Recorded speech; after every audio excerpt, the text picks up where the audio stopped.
Vidste du, at folk, der har en lighter i lommen, de har meget højere risiko for at få lungekræft?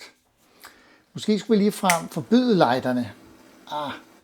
Det lyder måske nok lige lovligt fjollet. Men præcis den slags fejlslutninger, de sker hele tiden.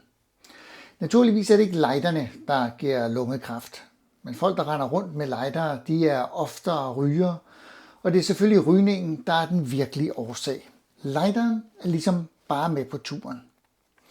Mit navn er Claus Ekstrøm, og i den her video skal vi se på en af de mest almindelige og også farligste statistiske fælder, nemlig confounding. I det her tilfælde, der er rygning det, vi vil kalde en confounder, en skjult bagvedliggende årsag, som både øger risikoen for lungekræft, men også som giver en praktisk grund til at rende rundt med en lighter.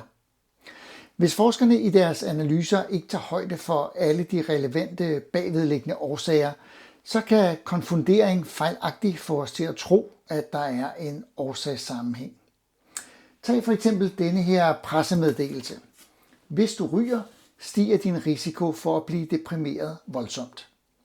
Det kan godt være, at det er rigtigt, altså at det er rygning, der er årsag til voldsom depression. Men det kunne også godt være en bagvedliggende faktor, som kunne være årsag til både det at ryge og til senere depression. Det kunne være genetisk anlæg til depression, eller andre grunde, der i en eller anden udstrækning gør sig gældende allerede tidligt i barndommen. Og vi gør jo alle sammen alt muligt mærkeligt for at få dagligdagen til at fungere bedst muligt. Vi selvmedicinerer.